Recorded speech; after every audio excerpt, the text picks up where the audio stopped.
Hey, what is up? Welcome to this episode of the Wantrepreneur to Entrepreneur podcast. As always, I'm your host, Brian Lofermento, and I know that so many people, when they start their business, or heck, even when they're a decade into their business, they have dreams of one day potentially selling that business or even acquiring another business. And that's why I'm so excited about today's guest, because this is someone who really understands both sides of that equation and has some really powerful and unique insights into the world of mergers and acquisitions. So let me introduce you to today's guest. His name is Brad Bostic. Brad graduated from Samford University, where he double majored in entrepreneurship and management. Upon graduation, he started his career at Napa Auto Parts, where he was an executive management trainee. From there, he was promoted several times to wholesale manager, M&A analyst. That's the first time we see mergers and acquisitions pop up in his story. Category management analyst and product manager. During his time as a product manager, he went back to school part-time to acquire his MBA from the University of Georgia. Post-MBA, Brad went into investment banking, specifically sell-side M&A for founder-owned businesses. Brad later went on to start his own company, Bostic Advisory, which I'm excited because just like so many incredible entrepreneurs, that story starts from a layoff. There's a sea of opportunities when you're willing to seek it, and his company, Bostic Advisory, is committed to serving founder-owned businesses and private equity portfolio companies with expertise in transaction execution, sell-side readiness, buy-side due diligence, consulting, and analytics. We're all going to learn a lot from Brad today, including all the things that it takes to, even if you're not at the point of sale, to be prepared to one day be ready for a potential sale or acquisition. So I'm not going to say anything else. Let's dive straight into my interview with Brad Bostic.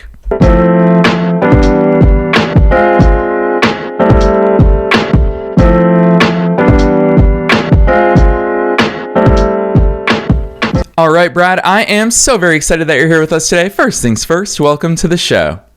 Thank you for having me. Glad to be here. Heck yes, so much good stuff that we're going to get into. I feel like these are all these just dark, mysterious questions that every business owner has that you're going to dispel for us today. But before we do that, take us beyond the bio. Who's Brad? How'd you start doing all these cool things?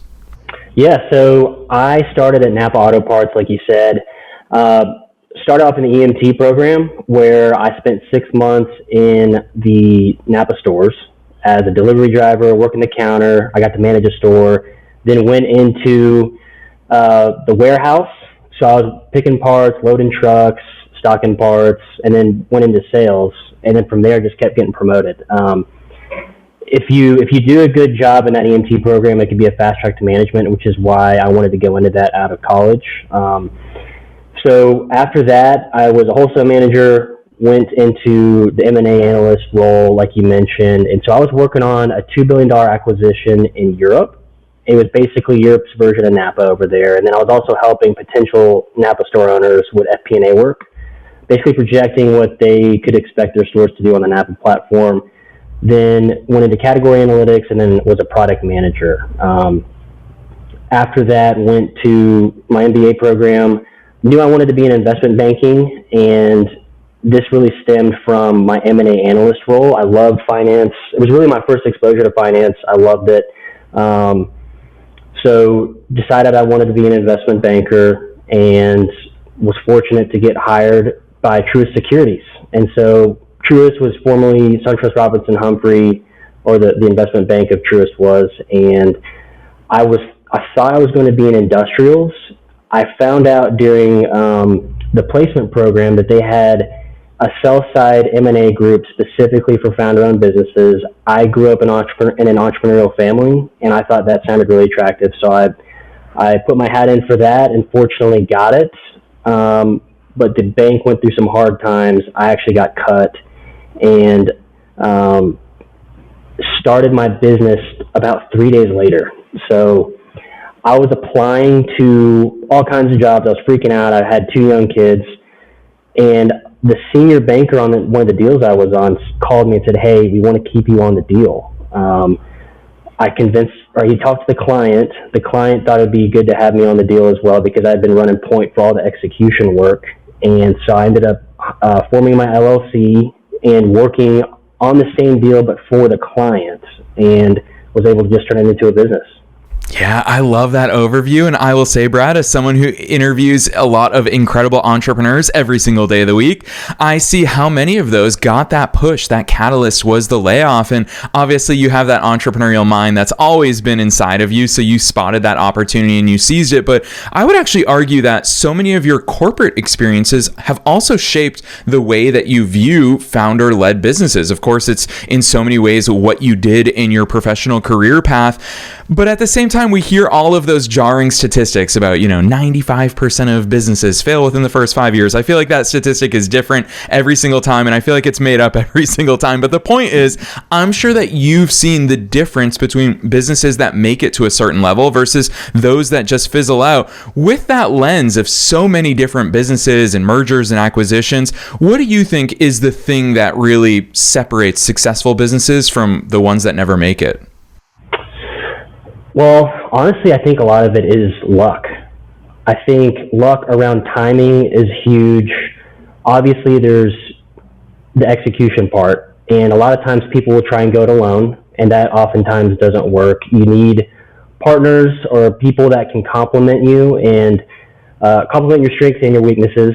For example, my dad, he's a great salesman. He's not as operationally gifted, maybe, or maybe financially minded, and he's got a great partner who steps up and knocks out a lot of that for him. But I think a lot of times businesses fail. It's no fault of the owner, or it's not necessarily a bad business model. It could just be timing.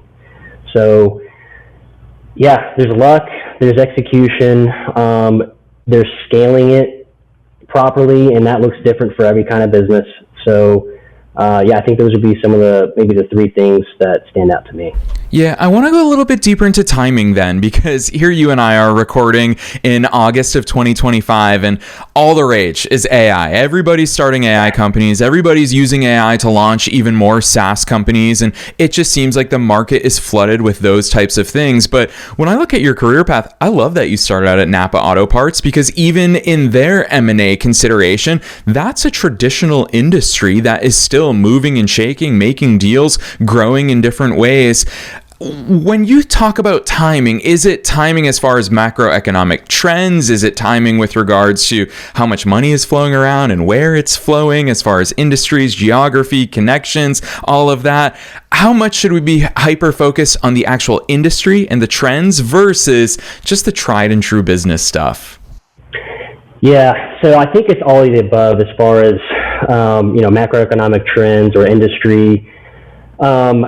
I would say, as far as like your comments around AI and really just businesses that are tech enabled, I see that drives a lot of value. Businesses that have those tech capabilities will oftentimes get a higher multiple for their business. And what I mean by multiple is a lot of businesses are valued on their EBITDA, or like a multiple of EBITDA, and EBITDA is basically just a proxy for profitability. Tech companies oftentimes are valued as a multiple of revenue or ARR, but businesses that have AI capabilities or are more tech enabled, I would say, is more important. They will get a higher multiple of EBITDA on the value of the business than their competitors that may be less tech enabled. But as far as like macroeconomic trends, industry trends, there's obviously a lot of uncertainty right now. I see it with tariffs, especially in like the auto industry. I would say that uncertainty and lending standards have tightened, and that's kind of put a damper on M&A as a whole the last few years. 2021 was a record year for M&A, and it's starting to pick up a little bit, but as far as timing goes, the last few years has been tough for M&A, and a lot of businesses, I would just recommend that they just keep operating and keep improving before they maybe test the market. Yeah, you bring up that one very sexy metric that everybody loves talking about in the world, which is, of course, multiples. Everyone wants to talk about the multiples that any of us can get inside of our businesses.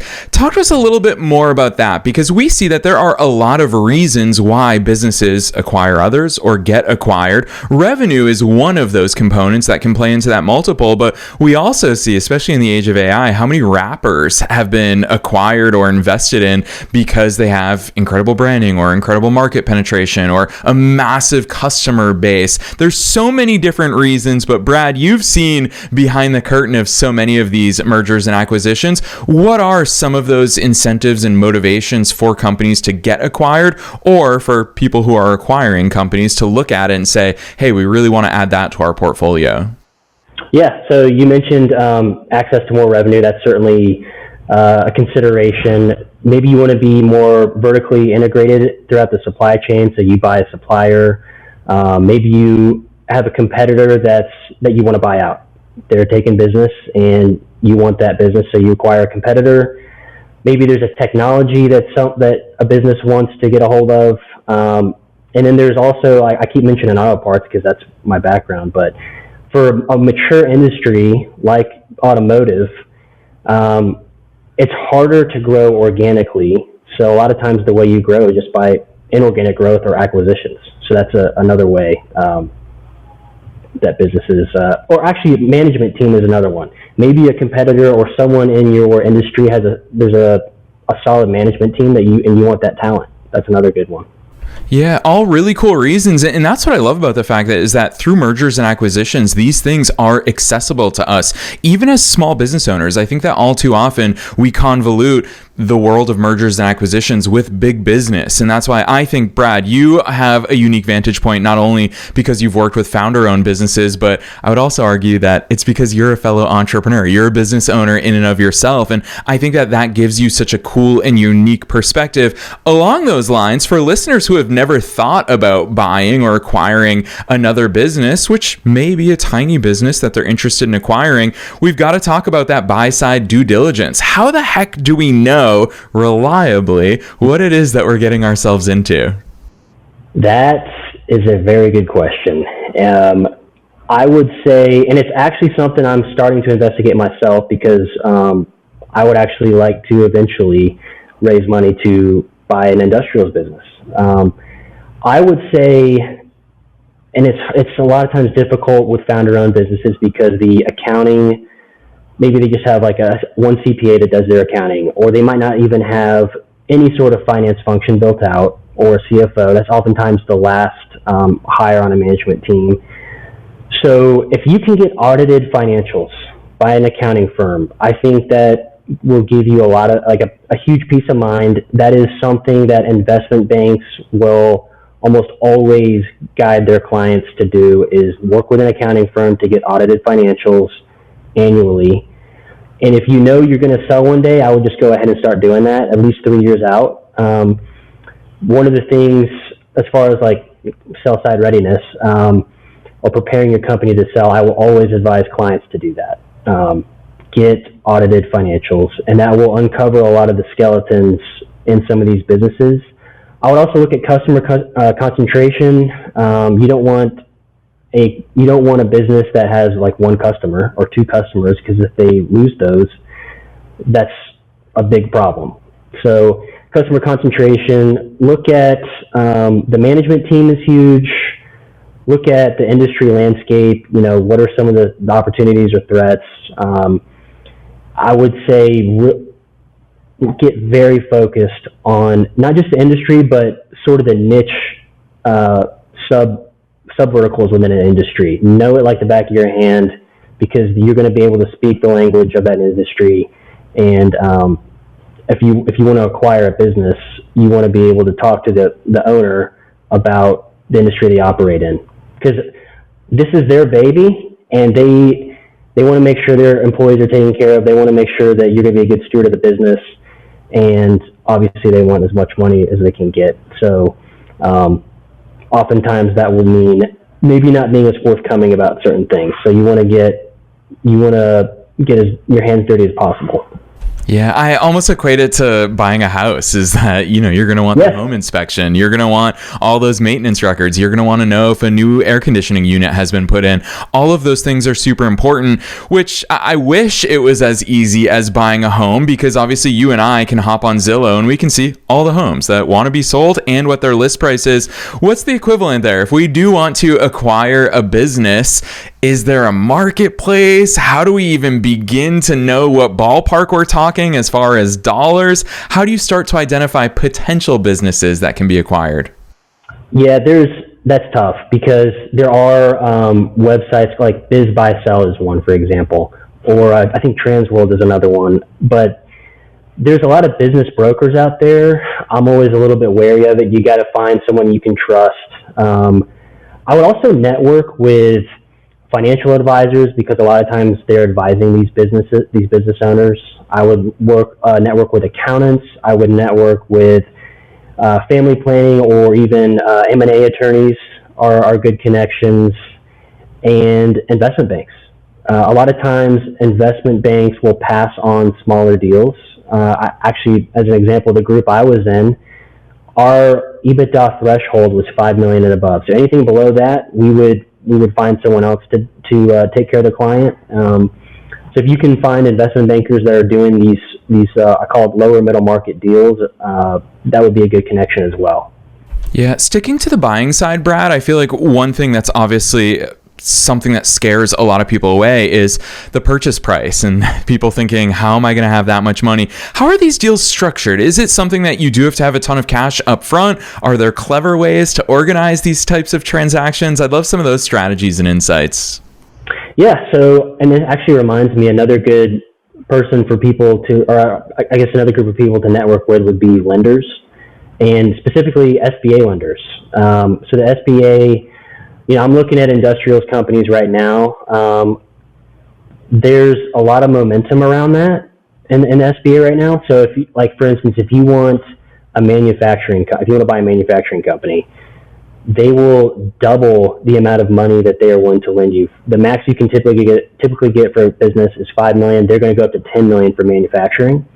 I would say if you're going to do SBA, you have to have typically at least 10 to 20% in equity. So you're going to need some personal assets, and then in my case, I would be reaching out to my network of investors to hit whatever threshold the bank wants, and you would have to talk with the lender specifically to figure out what that's going to look like in your scenario. But these SBA loans oftentimes are attractive because they'll loan up to 80% of the value of the business, and it's guaranteed. So especially with asset-heavy businesses, I would say that's another way you can get a little more clever because there's more collateral there for the bank to feel comfortable about the deal. Yeah, let's flip to the seller side then, because I know that for so many listeners, that's a goal of entrepreneurship, is to one day sell their company. How early does that line of thinking start, Brad? Is that something that we can start thinking about as soon as we start our businesses? Is that something that we need to have, our first 6 figures of revenues, that we have some client traction, and then there are pieces that we should be putting into place, like getting audited financials every year? How soon should we start thinking about that, and what are those early considerations? So I would think about who is your ideal buyer. Is it private equity? Then I would start thinking maybe 3 years out in advance about preparing your business for sale. I think that the answer to that really looks different for each business, though. I would just say if you know that you are going to start a business with the intent of selling it, then just go ahead and take those steps to make it as attractive to a buyer as possible. So audited financials was an example I gave. Just go ahead and do that every year. But yeah, I would first think through who is your ideal buyer, who would you want to sell the business to, and position the company for that type of buyer. And along those lines, I'll tell you this, Brad, is that I'm a very avid SaaS tool junkie. I buy so many SaaS tools because I'm always looking for a competitive edge from a tech perspective to help my businesses grow faster. With that said, I can always tell those SaaS companies that they're just in it because they want to sell. They want to get acquired pretty quickly. And the thing that I think reveals that is they are so revenue focused. They just want as many clients as quickly as possible for the sake of revenue, regardless of what else breaks along the way. And then you have the slower growing SaaS companies and tools. This isn't unique to software, obviously, but where they just say, no, we're going to foundationally set ourselves up well. It may be slower growth, but we're going to build that for the long term. Is there a right approach? Should we be that get revenue hungry if we are in pursuit of a potential sale, or is that not necessarily what's interesting to potential buyers? I think it depends. I know that everyone hates that answer, but for some companies, and I also would say depending on where you're at in like the macroeconomic cycle, for instance, 2021, I would advise, like I'm less knowledgeable about software, but I would advise most software companies just grow revenue like crazy, because that's what buyers are valuing you on. It's a multiple of revenue. So get the revenue up. They can worry about profitability after they acquire you. But I would say in this cycle that we're in, again, it depends on your sub-vertical. And again, I know less about software, but I would say I would probably be a little bit more cautious around the revenue. With higher interest rates, and they're really not that high when you look at it from a historical perspective, but higher than they've been the last 15 years. Lending standards are tougher, and profitability matters a lot more. So if I were to, gun to my head, I would say focus more on profitability now. And once things pick up, then you can start worrying more about getting more customers and the revenue side of things. But it really depends on how the buyer universe is going to value you.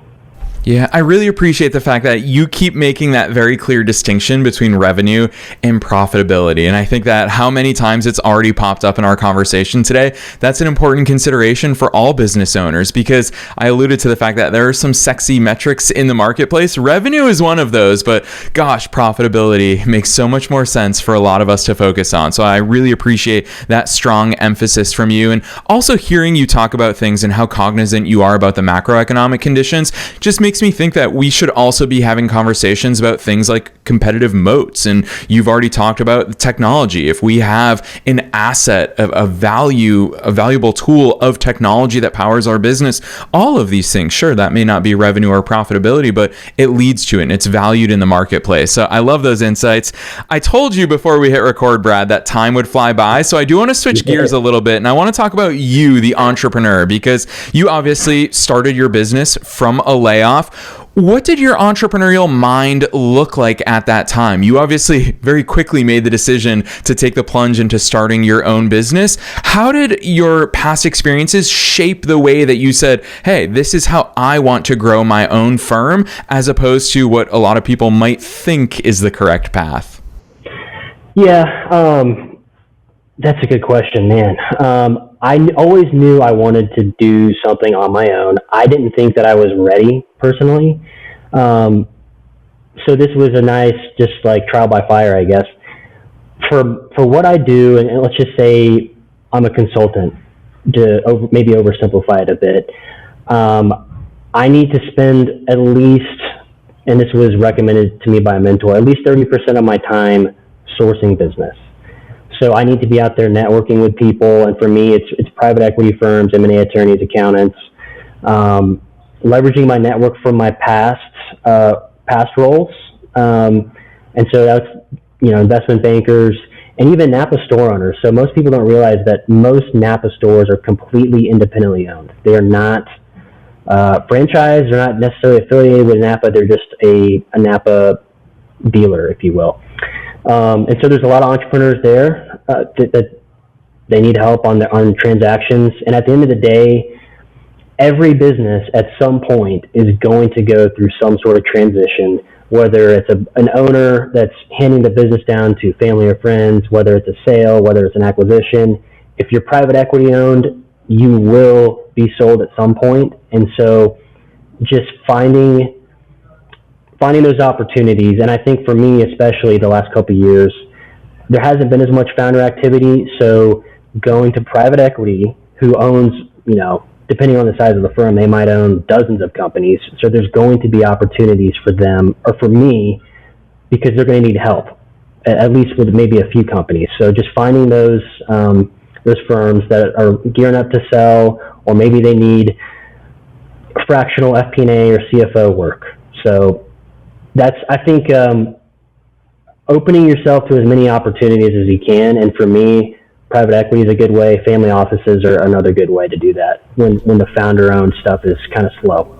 Yeah, it's fun to hear you talk about that because I feel like it does reveal not only your entrepreneurial and your executive mindset with regards to the strategy and the opportunities that you have your eyes open to, but it also reveals kind of the way that you structure your offerings around the people that you're serving. And I think that that's such a brilliant approach for all of us in our businesses. Fractional CFO, that's one hat that you wear within your company for your clients.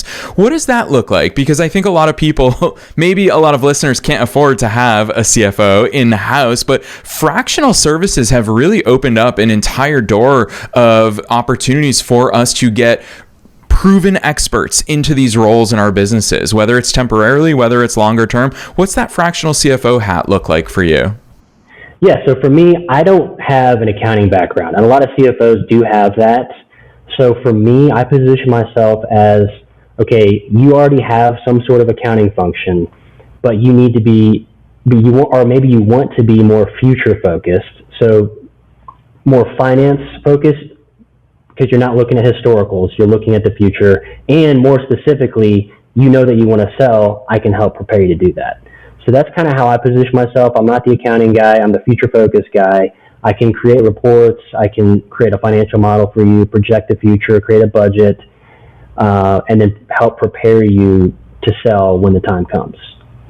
Brad, you keep talking about future focus. I will tell you, as someone who operates within the world of entrepreneurship, there's a lot of noise out there about the pitfalls of private equity. In particular, a lot of us hear about how private equity is taking over main streets across the United States and how it's shaking up so many different industries. You obviously, with that eye on the future, you see so many opportunities for us as everyday entrepreneurs and founders to also help shape what that future looks like. How do you shake these things out? Because a lot of people pretend that they're opposing forces. It seems to me like you view a happy marriage between having capital, having investors, having entrepreneurial thinkers shape the future in different industries. What's that look like in your head? Yeah, I would say I've got a lot of experience between the founder-owned business transactions with private equity. You do have to be careful because there is a reputation of private equity, cutting costs, increasing revenue. A lot of times culture is destroyed, people laid off. They're just trying to find these synergies so they can get their IRR or internal rate of return to a certain level, oftentimes 25% or more. So you do have to be careful, candidly. I would say there's also, though, a lot of great private equity firms that were started by people who were founders, and so they know what it's like, and they are more long-term focused. They're not just trying to, buy you out, cut costs, and flip you, almost like house flipping in a few years. They realize that by really becoming a financial partner, the business will do a lot better with both the founder and the PE firm working together to do something good for the long term. And I've seen it work really well for the employees as well. So it's tough because I've seen both sides, but I've also been fortunate to see how things can really work out well. Yeah, that's so well said. And Brad, that's why I'm so grateful that you as an entrepreneur, you're a big part of this shift that's happening, and you're making sure that the right buyers and the right sellers come to the table and that both sides know uniquely what they bring, but also what's important to the other side as well. And I think that it's that marriage that is really going to help so many successful transactions occur, which, like you said, should be good for everybody. Everybody has their own motivations. How can we get them to align? And I think that that's what successful negotiations look like. So huge kudos to you in that work. I'm excited to ask you this final question because, like I said, I do think that you have that unique vantage point, not only in the work that you do, but because you're one of us, because you're a fellow entrepreneur. And that question is, what's your best piece of advice for listeners? Knowing that we're being listened to by both entrepreneurs and entrepreneurs at all different stages of their growth journeys, what's that one piece of advice you want to leave them with? I would say, and I kind of alluded to this in the last question, but every business is going to go through a transition at some point. So if you are not an entrepreneur yet and you want to be, or you are, I'd say just be thinking about that. and what that looks like, how you want to position yourself and your family. I would also say surround yourself with a team, and it doesn't necessarily have to be with like people like me, but if you know you're going to sell, I would get a financial advisor you trust. I would find the right attorney. I would find accountants. Build a team. An investment banker could be a great teammate as well. But just be thinking about what the future is going to look like, and also what type of buyer you want to be acquired by. And if you are not an entrepreneur and you're working for one, know that at some point the business you're working for is going to go through a transition too. And so how do you position yourself as an employee for that type of event? So obviously I'm the future focused guy. So you don't want to necessarily get too caught up in the future. You also want to execute on what you got in front of you. So hopefully that's helpful. Boom. So well said. And Brad, you called it out. You are a future focused guy, but I think that's important for all of us to start thinking about. And I hope that today's episode is that catalyst for people to start asking these big questions, because things don't just happen by mistake. You're not going to get acquired by mistake. Does it happen? Can it happen? Sure. But we can increase our chances of success by being super intentional and super strategic. Brad, so many of your answers and insights today really remind me of that famous entrepreneurial quote of, you're always building two businesses simultaneously, the business that you have today and the business that you're going to have 5 years from now. And it's so clear that you fully embrace that line of thought. So I'm very excited for listeners to check out your website and all the great stuff that you're up to. So drop some links on us, Brad, for people who want to continue the conversation with you or see all the cool stuff that you're up to. Where should they go from here? Yeah, so I got a website, bosticadvisory.com. That's my company name. I'm on LinkedIn. You can look me up, Brad Bostic. Bostic is Bostic. And that's probably an area for growth for me, is just the marketing side. I probably should be on more platforms, but I'm very thankful to be here today. Thank you for having me. And I hope I was helpful. Heck yes. Not only were you helpful, Brad, but I'm excited for listeners to go down to the show notes, wherever it is that they're tuning into today's episode, and they can click right on through and see your stuff in action on your website. You've laid out so much about how you love supporting both sides of that, not only equation, but both sides of that transaction. Whether you're on the buy side, whether you're on the sell side, it's so important to have someone like Brad in your corner. So listeners, don't worry about spelling. Don't worry about memorizing any of these links. Check the show notes, click right on through. Otherwise, Brad, on behalf of myself and all the listeners worldwide, thanks so much for coming on the show today. Thank you for having me. I appreciate it.